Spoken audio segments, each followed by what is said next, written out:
Paz do Senhor Jesus, igreja. Amém. Deixa eu sentar, fica à vontade. Nós vamos.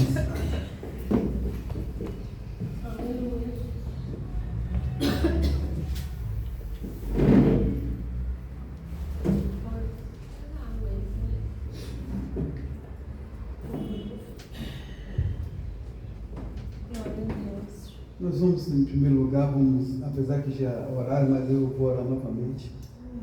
Pai, nós te damos graças, Senhor, por estarmos aqui essa manhã. Obrigado por o Senhor nos permitir estar aqui, Senhor.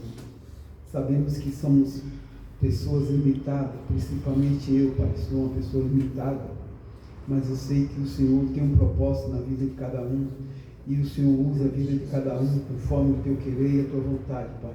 Por isso eu me coloco, Pai, inteiramente, Pai, aos teus pés. Te peço que o Senhor possa, através da minha vida, Pai amado, abençoar, Pai, essa palavra, que eu de mim mesmo não tenho nada, a palavra é tua, Pai. E eu te peço que o Senhor possa abençoar e que o Senhor possa abrir, Pai, o nosso entendimento para que possamos tirar o máximo de aproveito aqui essa manhã. É que eu te peço no nome santo de Jesus. Amém. Amém.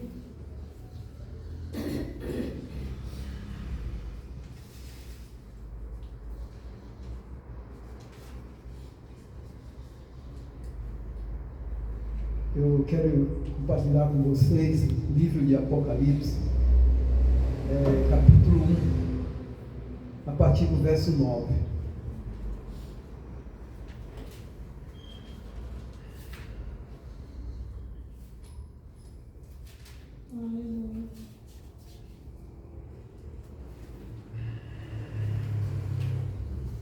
Se o sol estivesse pegando em cima da minha Bíblia aqui, não ia precisar usar óculos. Mas o solzinho está aqui, ó.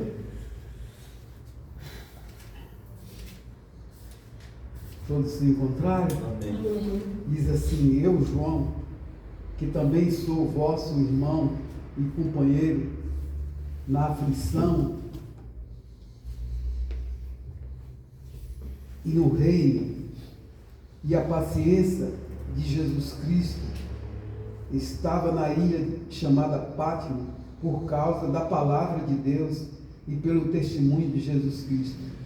E eu fui arrebatado em espírito no dia do Senhor, e ouvi detrás de mim uma grande voz como de trombeta, que dizia: o que vê, escreve.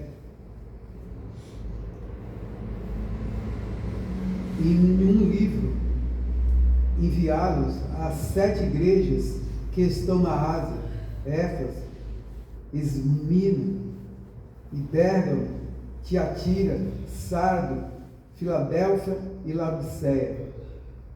E virei-me para ver quem falava comigo, e virando-me, vi 7 castiçais de ouro, e no meio dos 7 castiçais, um semelhante ao Filho do Homem, vestido até os pés de um vestido comprido e cingido pelo peito com um cinto de ouro. E a sua cabeça e os cabelos eram brancos como a lã, branca como a neve, e os seus olhos como chama de fogo, e os seus pés semelhante a latão, reluzente, como se estivesse sido refinado em uma fornalha. E a sua voz era como voz de muitas águas. E tinha na sua destra 7 estrelas, e na sua boca saía uma aguda espada de 2 gumes, de 2 fios. E o seu rosto era como o sol, quando na sua força resplandecente. E eu, quando vi, caía aos seus pés, como morto. E ele pôs sobre mim a sua destra, dizendo: não tema, eu sou o primeiro e o último, que vivo e fui morto, mas eis que aqui estou vivo para todo sempre. Amém. E tenho a chave da morte e do inferno. Escreve as coisas que tem visto, e as que depois desta hão de acontecer. E o ministério das 7 estrelas que viste na minha destra é dos 7 castiçais de ouro, as 7 estrelas são os anjos das 7 igrejas, e os 7 castiçais que viste são as 7 igrejas. Amém, igreja? Amém. Falar por si próprio, né? Nós vemos aqui uma palavra de João, que ele estava preso, foi jogado, levado para essa ilha de Pátmos, né? Que ali era um lugar de pessoas que praticavam atos de terrorismo, pessoas terríveis, né? Que ia para lá e na maioria das vezes não voltava, ou passava alguns anos de acordo com aqueles governantes da época, reis, alguns deles, poucos, retornavam, né, às suas origens, mas a maioria morria por lá mesmo. E João, ele é jogado para lá como que ele fosse um desse tipo de gente, um assassino, ou um ladrão, ou sei lá, alguém que fazia grandes maldades naquela época, né? Mas quando nós lemos o texto, a gente vai dizer que ele foi para lá por quê? Porque ele era testemunho verdadeiro da palavra do Deus vivo e testemunha fiel do Evangelho de Cristo. Olha só a sentença desse homem. Ele é jogado nesse lugar simplesmente porque ele estava testemunhando uma verdade que mudaria para todos sempre a maneira dos homens pensar, a maneira dos homens viver, e por isso João foi jogado nessa ilha. Mas nem sempre que alguém é jogado, alguém que vive na presença de Deus, é jogado para algum lugar para que Deus não vá ter com ele, para que Deus não nos socorra nas nossas dificuldades, nesses momentos mais difíceis das nossas vidas. Nós temos um Deus que vai estar sempre presente nas nossas vidas. E aí, quando eu vejo esse texto, eu me lembro que as pessoas de hoje, eles continuam ainda olhando para Jesus Cristo, que é ressurreto, né? Esse Jesus que vive, que está vivo, que está presente. As pessoas olham para Jesus hoje e vê Jesus como Isaías 53 fala, ainda um Jesus que está sofrendo, um Jesus que foi morto, que está com o seu rosto ensanguentado. Quando foi lançado o filme da Paixão de Cristo, muita gente chorou, se lamentou, né? Como que, por exemplo, Jesus estivesse ainda nessa situação. Tem muitas igrejas hoje que prega Jesus como aquele menino, né? Que depende das pessoas poder estar animando ele, carregando no colo.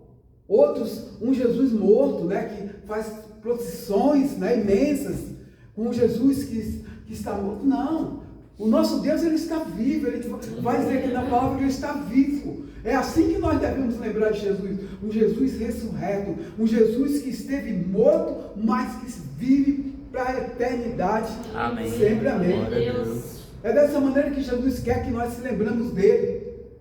Não como aquele Jesus que está sendo cuspido, chicoteado, não. Nós devemos lembrar do nosso Jesus que tem o poder, ele tem o poder da vida, ele tem o poder da morte.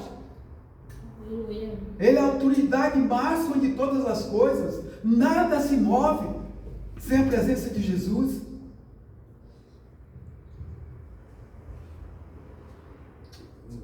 Então nós vemos esse Jesus, João dando esse testemunho aqui de Jesus Cristo. E aí no 10 ele diz assim: e eu fui arrebatado em espírito no dia do Senhor, e ouvi detrás de mim uma grande voz como de trombeta. E João também aqui, voltando no 1, ele disse o quê? Que ele chama o quê? Vossos irmãos e companheiros na aflição e no reino e na paciência de Jesus Cristo. João não esqueceu da igreja. João não esqueceu dos seus irmãos, aqueles que estão em Cristo. Assim como Cristo também jamais vai esquecer da sua igreja, João ele teve esse cuidado de falar. dos irmãos deles que estavam em Cristo. E ele disse que ele foi o quê? Arrebatado em espírito.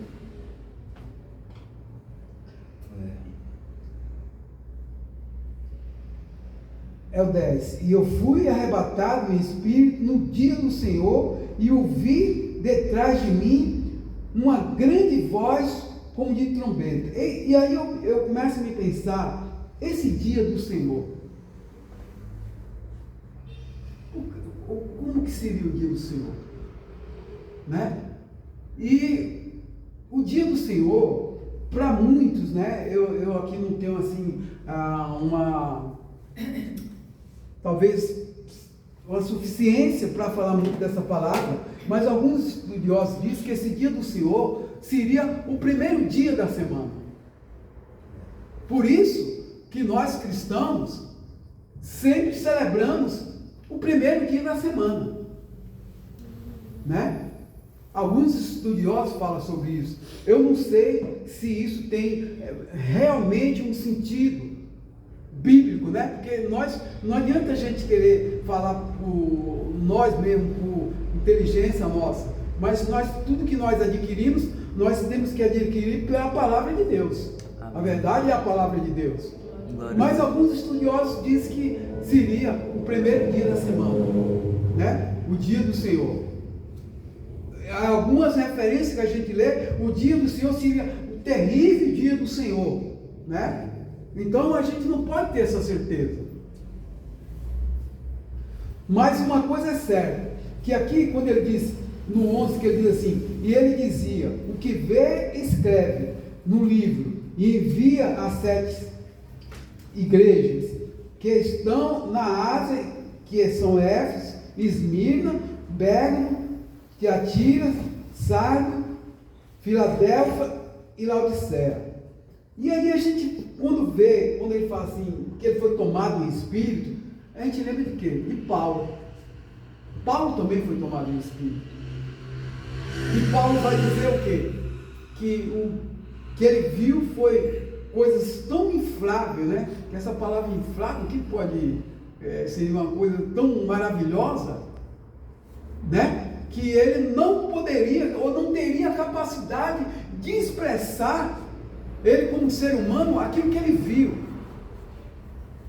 E ele não seria permitido também revelar aquilo que ele viu. Mas ao contrário de Paulo, Jesus Cristo disse, escreve.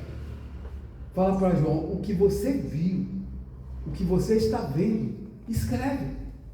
Eu acredito que João deve ter pego, naquela época não tinha, que nem hoje, né?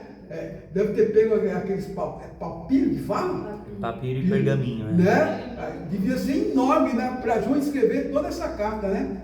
João deve ter saído escrevendo ali, eu acho que durante, sei lá, 1 mês ou 2 meses, ali escrevendo sobre essa palavra. E eu acredito que a revelação de Deus foi tão forte que ficou gravada na mente de João. E ninguém poderia tirar, porque aquilo que Deus coloca na nossa mente, nenhum homem pode tirar. Aleluia. Então deve ter sido algo maravilhoso, né? Então a palavra de Deus vai dizer que Paulo não teve essa capacidade, ou Deus não permitiu, mas João, a palavra de Deus quer dizer, escreve tudo que você está vendo, tudo que teus olhos podem alcançar, eu te mostrarei o que você deve escrever. E João escreveu. E aí no 12 ele vai dizer assim, e virei para ver quem falava comigo, e virando, vi 7 castiçais de ouro, e no meio dos 7 castiçais há um semelhante ao Filho do Homem, vestido até os pés de um vestido comprido, cingido pelo peito com um cinto de ouro. Olha que coisa maravilhosa. Quem são as 7 castiçais que Jesus está falando aqui? É as 7 igrejas. E ele diz que ele está sentado aonde? No meio da igreja. Então, é algo tão maravilhoso quando a gente ouve isso. Quando a gente lê essa palavra, porque nós sabemos que a igreja somos nós. Amém. Amém.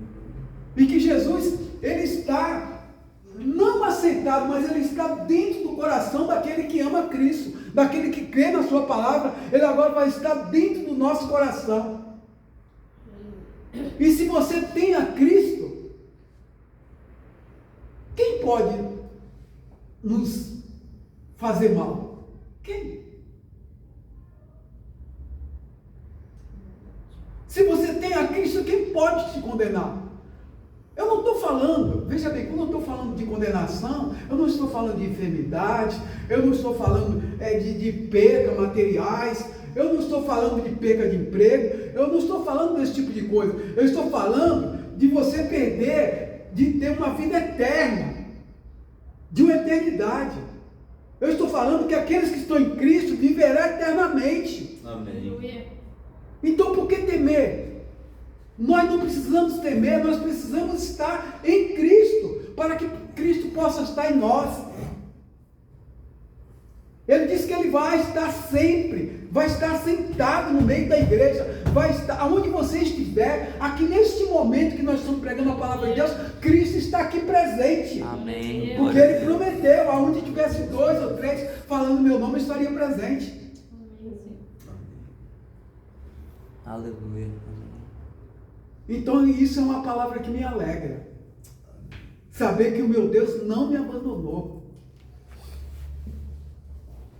Saber que mesmo que as nossas obras são como um trapo de imundície, que nem o profeta Isaías falou, mas mesmo assim Ele te ama. Ele te ama. Ele provou isso na cruz. Aleluia. Nos ama.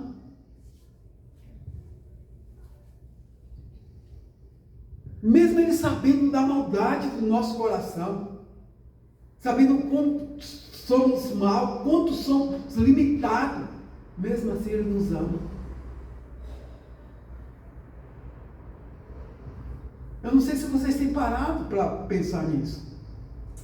O quanto nós somos limitados, o quanto que nós poderíamos fazer bem mais, mas a nossa limitação pelo pecado, pelas distrações que o mundo nos rodeia, nós deixamos de fazer, mas mesmo assim Ele nos ama. Amém. Amém. Glória a Deus. Amém.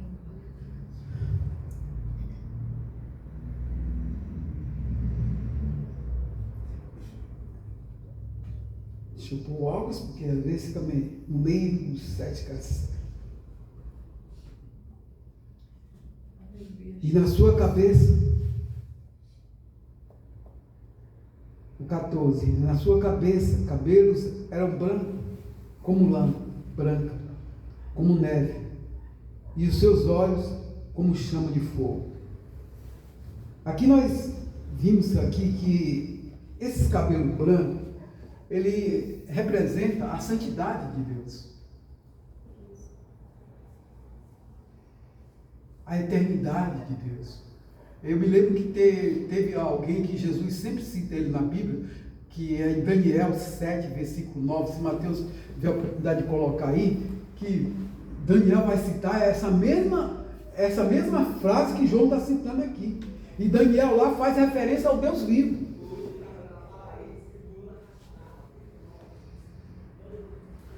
Olha o que diz aí.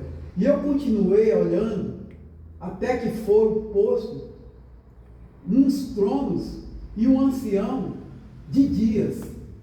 E se assentou, a sua veste era branca como a neve, e o cabelo da sua cabeça como limpa lã, e o seu trono como chama de fogo, e as rodas deles de fogo ardente.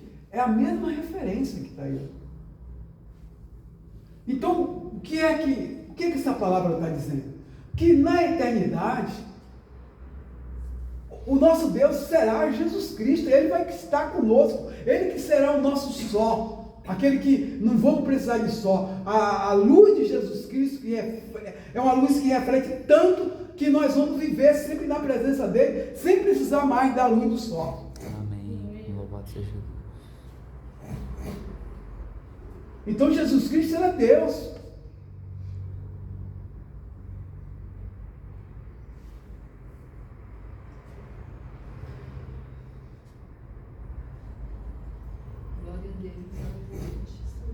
e aos seus pés semelhante, não, e nos seus olhos como chama de fogo. Aqui, apesar de ser simbólico, né, chama de fogo, né, apesar de ser uma palavra simbólica, mas eu acredito que seja o que? Juízo. O juízo de Deus aqui aparece. Os olhos como chama de fogo, que virá julgar todo o povo. E Mateus diz que as pessoas vão se lamentar, né? Vão se lamentar naquele dia. Que muitos vão querer se matar e não vão conseguir tirar a sua própria vida. Porque agora vai estar o juiz. Ele agora não é mais aquele Jesus que andou na terra. Aquele Jesus que as pessoas... Esse Jesus é agora um Jesus com os olhos como chama de fogo, um juiz. As pessoas vão se lamentar, todos os ímpios e todos aqueles crentes, né, que não guardam a sua palavra, que simplesmente, às vezes, vão na igreja, mas estão na igreja só por estar, mas perderam o seu primeiro impacto, o seu primeiro amor, vem, mas o que faz só por fazer, mas não tem a verdadeira consciência. Quem é esse Jesus? Esse Deus que nós adoramos, esse Deus que é eterno, esse Deus que nos dá a vida e pode nos tirar também. Glória a Deus.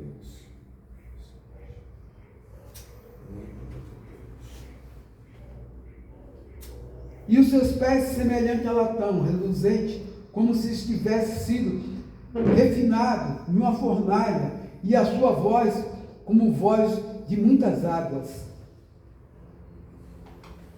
É mais uma, né, mais uma palavra assim simbólica, né? Os pés é que Jesus disse que todos aqueles que se levantar contra ele, ele colocará debaixo dos seus pés, a palavra de Deus diz. E no som de muitas águas, né? Apesar de ser uma palavra simbólica, mas eu me lembro que Ezequiel 43, versículo 2, faz essa referência também. Ó, quer ver? Olha. É 45? Eu acho que é 43, 2.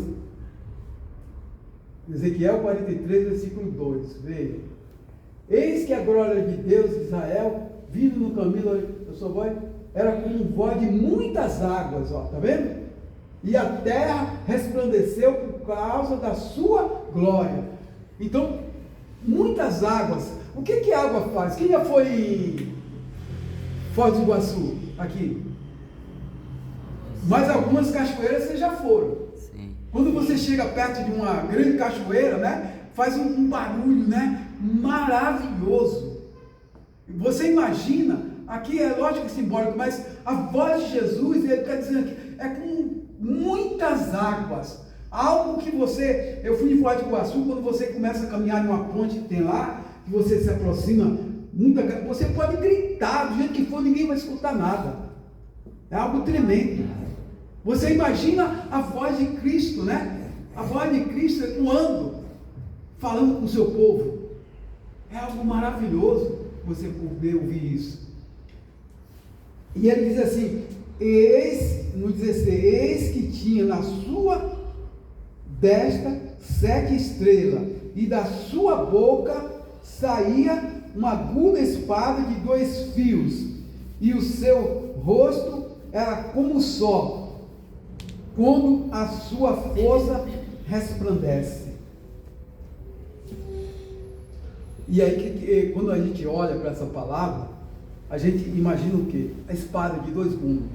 A gente via isso muito no...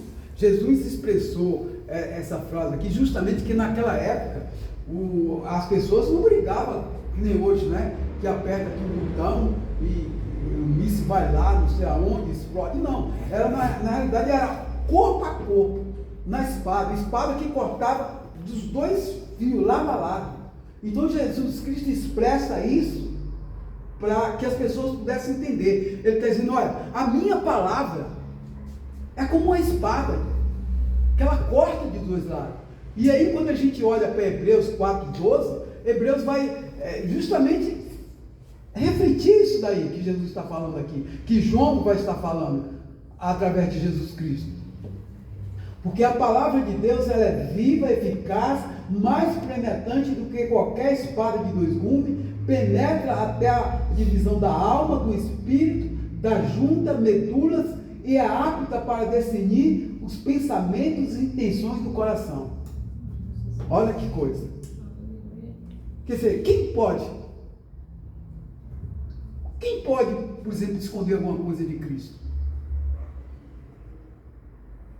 A palavra dela é apta para discernir, saber o que você pensou no dia que você teve a primeira consciência e no dia que você vai terminar o teu último dia. Jesus Cristo sabe de todas as coisas. Ele é onisciente, onipresente, ele é transcendente, mas ele é imanente, habita no teu coração também.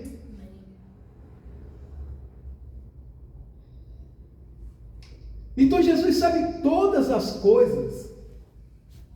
E ele não vai julgar, que nem muita gente fala assim, mas no dia da Magedon, tal, Jesus vai guerrear com o exército, vão destruir ele novamente, vão prender. Que imaginação de criança que nasceu ontem. Simplesmente uma só palavra de Cristo vai destruir tudo que estiver em volta, nada poderá subsistir com a palavra de Deus. Porque pela palavra de Deus foi feito o quê? Criada todas as coisas. Deus não precisou mover a mão ou os pés. Não, pela sua palavra foi criado todas as coisas. E pela sua palavra pode ser destruído todas as coisas. Tem alguns idiotas que falam assim, olha, se Cristo voltasse hoje, seria morto novamente, que hoje o pessoal é bem pior. Pastor, olha aqui que pensamento ingênuo ou maligno.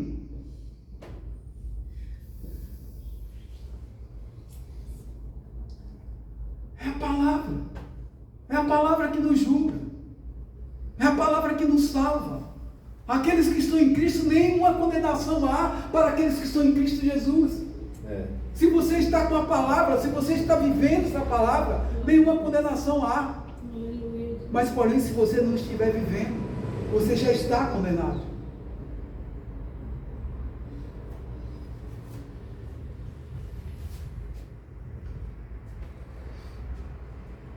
Aí ele chega no 17 e ele diz assim, e quando o vi cair aos seus pés como um morto, e ele pôs sobre mim a sua destra, dizendo, não temas, eu sou o primeiro e o último. Então nós vimos aqui o que? Agora um Jesus que ele vai consolar. Um Jesus consolador. Alguém que está passando por uma dor terrível. Naquele momento João estava desesperado. Caiu porque ninguém pode poder permanecer de pé na presença de um Deus que é santo, santo, santo, porque nós somos o quê? Pecadores. Quando nós olhamos para Isaías diz, ai de mim. Isaías teve essa visão com Deus. Ai de mim, que sou pecador de lábios impuros e vivo no meio de um povo impuro. Então nenhum ser humano pode permanecer de pé na presença de Deus. Aí tem gente que fala, como eu queria falar com Deus. Meu Deus, se Deus aparecesse a cada um de nós já tínhamos sido eliminados todos há muito tempo. É só a graça de Deus. É pela graça que estamos aqui. Porque que nem o Cauê leu, até a nossa própria fé, que nós poderíamos, como eu sou cristão, agora eu tenho fé, é o próprio Deus que nos dá.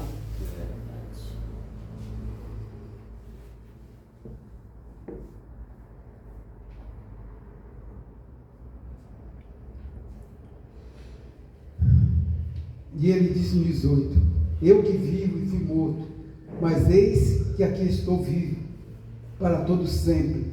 Amém. E tenho a chave da morte e do inferno. Aleluia. Gente, isso é muito bom, mas ao mesmo tempo muito profundo. Jesus está dizendo que ele tem a chave de tudo. Amém. Tem a chave do nosso fogo de vida, ele tem a chave da morte, porque ele venceu a morte, e ele tem a chave do inferno, porque ele já venceu Satanás. Só vai para o inferno aqueles que Jesus lança lá no inferno. Só vai para o inferno aqueles que a gente, infelizmente, nas nossas famílias, aqui quase, acho que todos estão aqui, tem famílias que não são cristãos. Eu acredito que algum de vocês tem alguém que não é cristão. A minha, por exemplo, tem. E muitas vezes a gente fala de Cristo para essas pessoas, e essas pessoas muitas vezes até falam, ora por mim, vai lá na tua igreja, ora por mim. As pessoas não querem saber.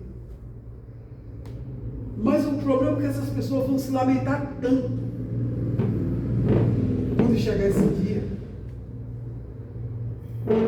Mas vai ser tarde.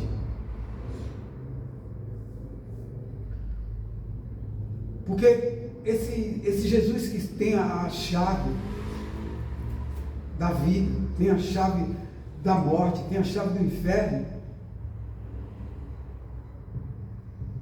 esse mesmo Jesus, ele prometeu que ele vai voltar. Ele vai voltar para buscar um povo. Mas ele disse que ele vai voltar para buscar um povo o quê?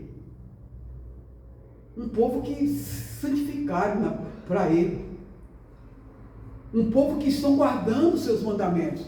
Um povo que não faz a obra de Deus de qualquer maneira. Porque muitas vezes nós até falamos que estamos fazendo a obra de Deus, né? Mas muitas vezes nós fazemos de qualquer maneira. Eu sempre falo, né? As coisas de Deus a gente tem que fazer com retidão. Quando é para Deus, tem que haver sinceridade.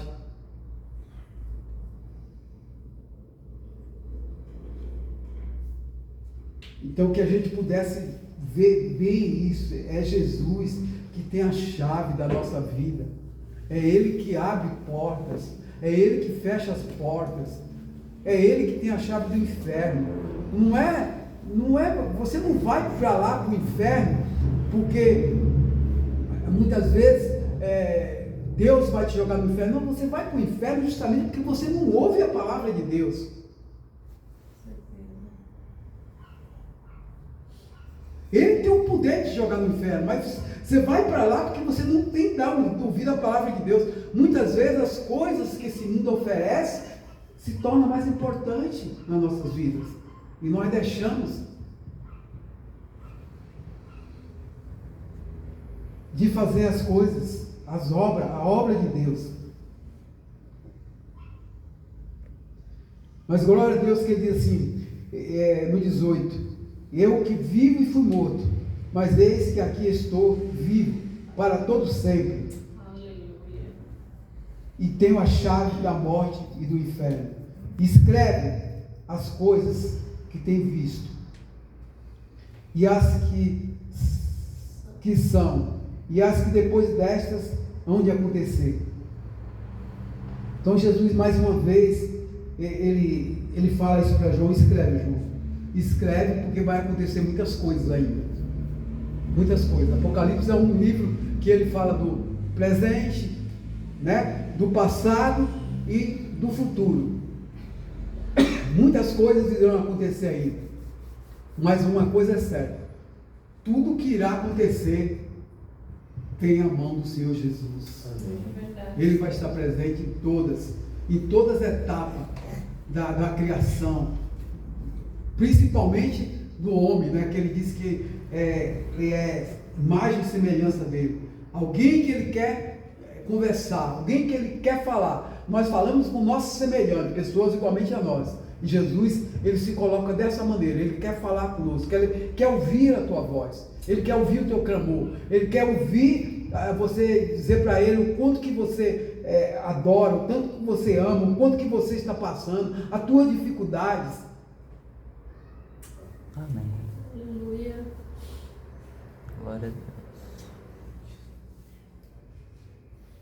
E o ministério das 7 estrelas que viste na minha destra e dos 7 castiçais de ouro, e as 7 estrelas são os anjos das 7 igrejas, e os 7 castiçais que viste são as igrejas.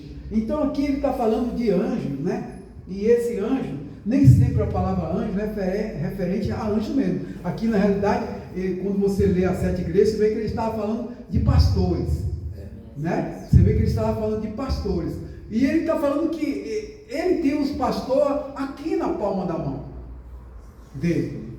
Então hoje nós temos muitos pastores, e em João 10 vai falar que pastores assalariados, né, que não importa com as suas ovelhas, né, que está se importando mais com o seu salário. Mas o pastor de verdade, ele não se importa com o dinheiro que as ovelhas dão, mas ele se importa realmente com a vida das ovelhas.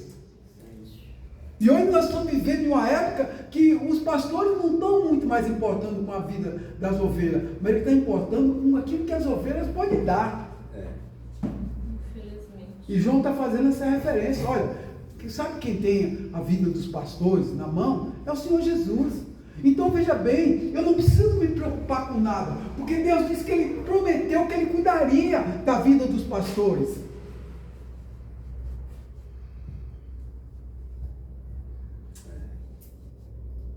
É verdade.